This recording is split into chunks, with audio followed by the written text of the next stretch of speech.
Ini adalah dataran tak berbatas dengan bulan darah besar yang menggantung di langit. Bulan darah itu begitu besar hingga menutupi setengah kehampaan, seolah-olah itu adalah dua dunia yang terhubung bersama, menerangi seluruh dunia dengan warna merah darah. Bumi bukanlah padang rumput atau gurun, melainkan masa puing yang padat, menumpuk dalam lapisan yang tak terhitung jumlahnya. Ada pemandangan seperti gunung di kejauhan, tetapi alasan mengapa itu dataran adalah karena tidak ada gunung. Pemandangan seperti gunung itu juga merupakan puing-puing, puing-puing klan iblis, sebesar gunung. Meskipun jasad ini telah mati selama bertahun-tahun dan hakikat telah terhisap, mereka semua merupakan seniman bela diri atau guru spiritual yang kuat saat mereka masih hidup. Oleh karena itu, meskipun telah berubah menjadi reruntuhan selama bertahun-tahun, masih terdapat beberapa jejak latihan bela diri, dan sedikit kesan kekuatan terungkap. Satu atau dua mungkin baik-baik saja, tetapi jika puing-puingnya begitu padat, seperti lautan manusia, kekuatannya luar biasa mengerikan. Namun apa yang terungkap sekarang lebih aneh. Sungguh aneh hingga orang-orang berpengetahuan di Istana Suci Pedang Surgawi dan si pembunuh Zhao Laoba pun merasa ketakutan. Akan tetapi, penyebab sebenarnya bukanlah puing-puing itu, melainkan sosok di kejauhan. Dia berada jauh dari sini, tetapi saat dia melangkah masuk, perhatian semua orang tanpa sadar tertuju padanya. Sosok itu tingginya tidak lebih dari 3 meter, bentuknya hampir seperti manusia, tetapi jelas bukan manusia.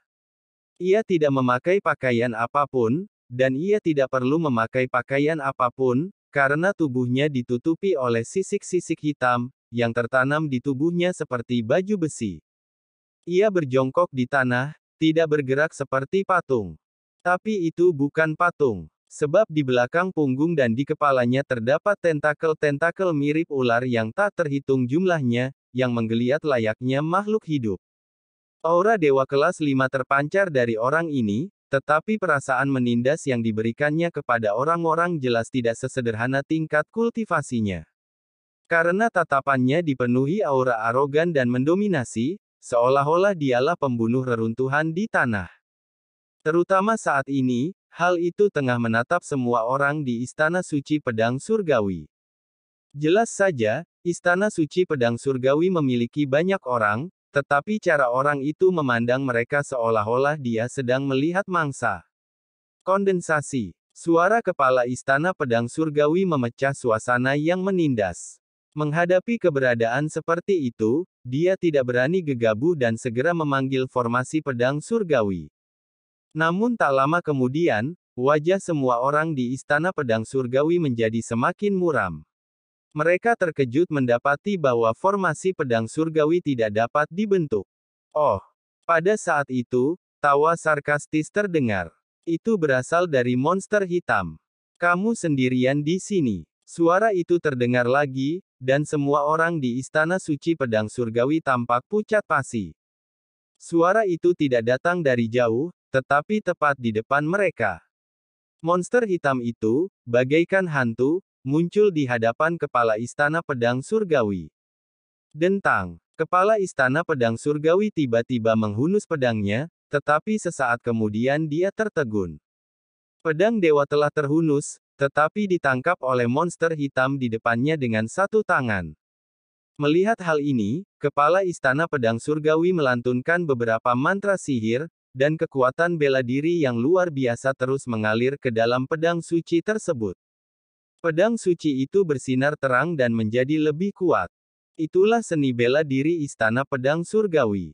Jika pedang diayunkan saat ini, kekuatan pedang ini dapat langsung membelah dunia kecil menjadi dua. Namun, meskipun tidak bisa diayunkan, kekuatannya terkumpul di pedang panjang. Pada saat ini, pedang panjang suci itu sangat tajam dan tak terhancurkan. Namun, monster hitam itu hanya memegang pedang suci yang tidak bisa dihancurkan dengan satu tangan tanpa tanda-tanda kerusakan. Melihat ini, Zhao Laoba juga memegang senjata di tangannya dan siap membantu. Tetapi pada saat ini, monster hitam itu tiba-tiba berbalik dan menatap Zhao Laoba. Monster hitam itu tidak mengatakan apa-apa, namun hanya dengan melihatnya saja Zhao Laoba menyadarinya. Meskipun mereka berdua adalah dewa kelas 5, tidak mungkin dia bisa mengalahkan makhluk di depannya. Jadi dia tidak mengambil tindakan. Bahkan kepala Istana Pedang Surgawi tidak berani mengambil tindakan lebih lanjut. Semua orang terlalu takut untuk bernapas. Kau punya satu kesempatan lagi. Kalau kau masih tidak bisa mengalahkanku lain kali, semua orang yang masuk ke dalam Barrow kuno akan mati. Keberadaan hitam melepaskan pedang suci dari Master Istana Pedang Surgawi dan menghilang pada saat yang sama.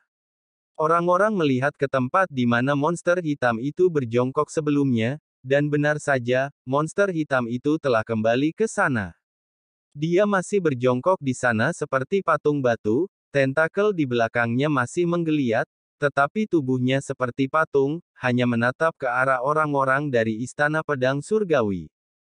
Tuan, kami semua seniman bela diri, dan seniman bela diri mencari peluang. Makam kuno ini sungguh menakjubkan, sungguh tidak wajar jika kami tidak menginjakkan kaki di sini. Tapi kami tidak bermaksud menyinggung Anda, Tuan. Bisakah Anda memberi kami jalan keluar? Zhao Laoba mencoba menyelesaikan masalah itu dengan cara lain, tetapi pria itu tidak mengatakan apapun. Melihat hal itu, kepala Istana Pedang Surgawi menyimpan pedang sucinya dan memimpin anak buahnya keluar. Zhao Laoba tahu tidak ada gunanya membahasnya, jadi dia hanya bisa mengikuti. Chu Feng dan yang lainnya, saat melihat Zhao Laoba dan orang-orang dari Istana Suci Pedang Surgawi keluar, semuanya pergi menyambut mereka dengan khawatir. Karena wajah semua orang terlihat sangat buruk. Untungnya, setelah dilakukan observasi, diketahui mereka tidak terluka. Ayah, apakah ayah terluka? Zhao Zuyin bertanya dengan gugup. Meskipun Zhao Laoba tampaknya tidak terluka, wajahnya tampak sangat buruk, dan dia masih khawatir. Tidak ada yang terluka. Zhao Laoba tersenyum tak berdaya, ekspresinya tampak seolah-olah dia telah menderita pukulan hebat. Faktanya, bukan hanya Zhao Laoba. Semua orang di Istana Pedang Surgawi, termasuk kepala istana, memiliki ekspresi serupa. Keputusasaan tergambar jelas di wajah mereka. Senior, tidak berhasil, tanya Chu Feng. Oh. Zhao Laoba mula-mula tersenyum pahit, lalu berkata. Penguasa Istana Pedang Surgawi, setidaknya dia mengeluarkan senjata sucinya, jadi ini hampir tidak bisa dianggap pertarungan. Sedangkan aku bahkan tidak punya keberanian untuk bertindak.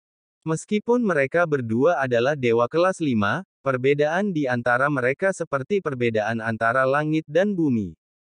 Sepertinya kita ditakdirkan untuk mati di sini, kata Zhao Laoba sambil tersenyum kecut. Ketika dia mengatakan ini, orang-orang dari klan abadi Zhao bereaksi paling keras. Patriark mereka tidak takut. Fakta bahwa pemimpin klan mereka bisa mengucapkan kata-kata seperti itu menunjukkan bahwa keberadaan di dalamnya benar-benar mengerikan. Orang macam apa yang ada di sana?